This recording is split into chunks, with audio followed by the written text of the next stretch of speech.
Bom dia, galera! Como que vocês estão? Estão dando continuidade nos nossos estudos sobre a atmosfera.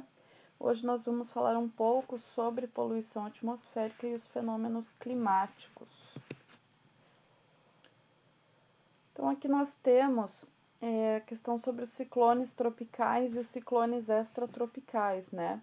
Que eles vêm se intensificando com o passar dos anos, ao passo que a nossa atmosfera ela vem sofrendo algumas alterações.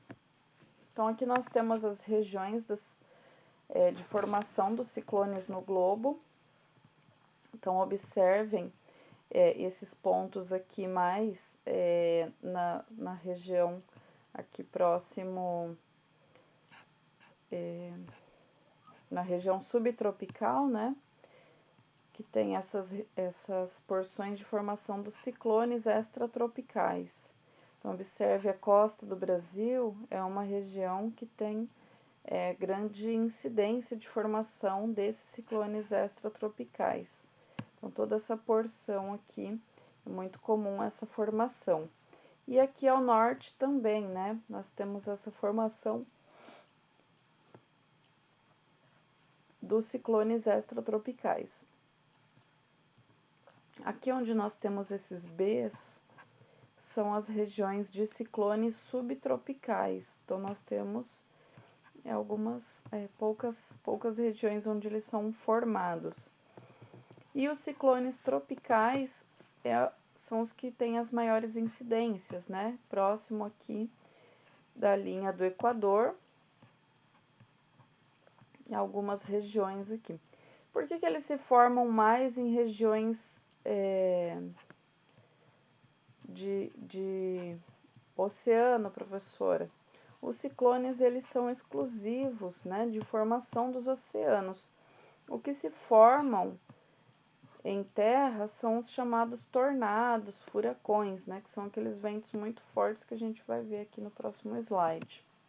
Então, aqui nos Estados Unidos, né, aqui nessa região de planície, aqui no interior, né, nessa região de planície, assim como no norte do México, onde canaliza, né, formando uma planície entre as montanhas rochosas a oeste e os planaltos a leste, nós temos uma região chamada de corredor de furacões, né, onde eles canalizam, eles normalmente se formam aqui nessa região e eles vão viajando, né, até chegar e canalizar entrando então nessa região de planície. Nós temos essa região chamada de corredor de furacões pela enorme incidência de furacões nessa região. Então aqui a gente tem um furacão, se eu não me engano esse aqui é um F3, eles são classificados entre F1 e F5, né? Que são os que já foram registrados. E existe também o F6, que ele é hipotético, até hoje não houve nenhum registro de um tornado de dimensão F6. Eles são classificados de acordo com a velocidade dos ventos e o tamanho do cone, né? A dimensão aqui é a largura, o diâmetro do cone. E aqui em Guaratuba, eu não sei se vocês vão se lembrar, mas no início de março, teve uma formaçãozinha de um ciclone. Essa foto fui eu que registrei, aqui da região do Nereidas, e pela altura ali que eu tava, né? Que eu consigo calcular aproximadamente que ele estava se formando na desembocadura da Bahia. Então, formou-se um ciclonezinho aqui, um furacãozinho. Aqui nessa imagem não dá para ver muito bem, depois posso até estar mandando um videozinho para vocês, que eu gravei alguns, mas o vídeo, como eu não conseguia dar zoom, né, ele ficou bem menorzinho. E a velocidade do vento, assim, no entorno, ela não era assim absurdamente forte, né? E aí, então teve essa formaçãozinha aqui desse cone. E essa região, né, toda a costa litorânea brasileira, costa sul, né? Ela é uma região que tem com as mudanças climáticas, né, uma região propícia ao desenvolvimento desses tornados futuramente. Aí nós tivemos depois, né, a formação no início de julho do ciclone, né?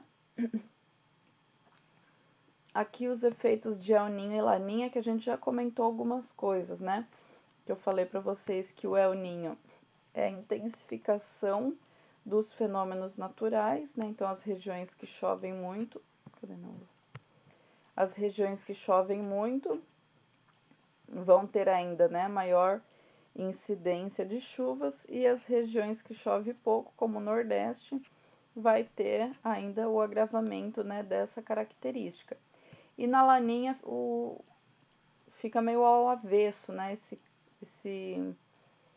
fenômenos. Então a região sul aqui, ela fica mais seca e fria, né, e com estiagem. E no Nordeste ocorrem mais, as chuvas elas ficam mais intensificadas. Aqui só para a gente entender, né, durante um período de El Niño e durante um período de Laninha, como que altera de modo geral o clima a nível de mundo, né? Então aqui a gente observa algumas características. Olha só, nos meses de junho, julho e agosto, aqui na região da Índia fica um clima mais seco. Na Austrália e nas ilhas fica um clima mais seco também. Aqui nessa região, clima seco e frio. E aqui no Oceano Pacífico, um clima chuvoso, né? Aqui na costa oeste dos Estados Unidos e Canadá, chuvoso, seco e quente, quente, chuvoso, chuvoso e quente. E aqui nos meses de dezembro, janeiro e fevereiro, que são os meses que a gente tem as maiores percepções desses fenômenos, né? Que são os meses de verão e de inverno. Por isso que a gente tem essa percepção bem clara, né? São os meses que, digamos, que nós temos o clima, ele tá nas suas características, está no ápice das suas características, né? Deixa eu ver aqui meu mouse. Então aqui nós temos região da África que fica mais chuvosa, mais seca e quente. Desculpa, gente. Mais seca e quente. Aqui nessa região do Japão aqui é mais quente. Toda essa porção fica seca, chuvoso e quente, né? Quente aqui na Austrália, quente, seco, chuvoso e quente. E na Laninha fica o avesso, né? Olha só, observem aqui, onde estava chuvoso fica seco. Onde estava seco e frio fica quente.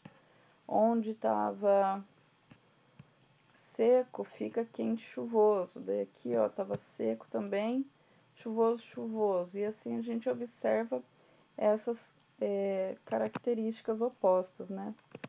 Aqui tem um linkzinho que eu ia pôr para rodar agora, que é um vídeo explicativo, mas eu acho que eu vou mandar esse link para vocês lá no painel, porque senão o vídeo fica muito longo. O efeito estufa. Então, o efeito estufa a gente falou, né, no início, quando nós introduzimos nossos estudos sobre a atmosfera, nós falamos que ele é bom, né, que ele é necessário que haja o efeito estufa para que o ambiente terrestre ele fique em temperaturas adequadas para a existência da vida. Então ele é bom, né, quando essa radiação do Sol ela chega à superfície e aquece a Terra. Quando esse calor é mantido na superfície, porque os gases do efeito estufa funcionam como um cobertor e não permitem que ele se dissipe. Em uma situação de equilíbrio, a quantidade de gases do efeito estufa presentes na atmosfera é absorvida por processos naturais como a fotossíntese. E quando que ele passa a ser ruim, né? Maléfico para a existência da vida? Quando a gente está numa situação de desequilíbrio, né? A gente está lançando maiores quantidades de gases poluentes, né? De gases de efeito estufa, como o CO2, e esses gases eles vão se acumulando na atmosfera e eles elevam, né, o aquecimento desse ambiente. Então, a má fama do efeito estufa, que é o que a gente chama de aquecimento global, né? E muita gente confunde aí efeito estufa com aquecimento global.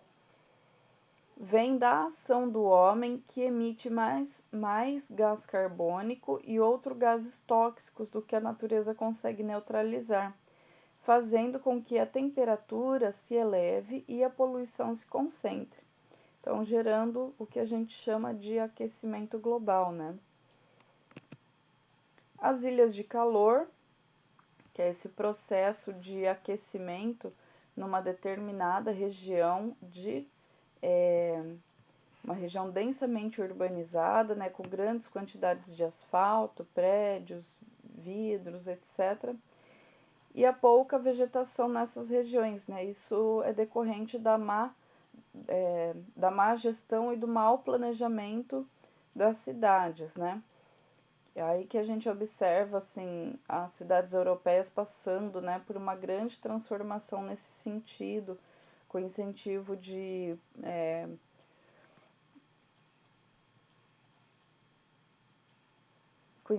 da introdução de mais árvores nessas áreas urbanizadas, enfim. E aí a gente tem, como a gente já andou comentando, né, nas aulas anteriores, nós temos em algumas situações uma variação de até 10 graus da região central dessas grandes metrópoles com as regiões adjacentes, né, como de parques, enfim, as regiões periféricas de uma determinada cidade. A inversão térmica, que acontece no período de inverno, né, e no período do inverno, as moléculas suspensas de partículas poluentes, elas tendem a se condensarem e se concentrarem nas regiões mais próximas da superfície. Então a gente acaba que tendo esse efeito aqui alaranjado no céu, né, que a gente muitas vezes acha super bonito. Tem aqueles nasceres e pores do sol, né? Bem alaranjados assim, que a gente fica, uau, que lindo. Aqui em Guaratuba a gente não consegue perceber tanto, né? Mas em grandes cidades a gente percebe bem essa faixa de poluição, que ela fica bem próxima do solo. E no período de verão, o que acontece? Esses gases, eles ficam... acontece o processo contrário da concentração não concentração, né, mas eles é como se eles se contraem, né? E durante o período de verão eles se expandem. Então eles ficam mais distantes uns dos outros, né, os átomos. Consequentemente, eles ficam mais dispersos na atmosfera, quase que imperceptíveis. Então eles ficam nas regiões mais altas.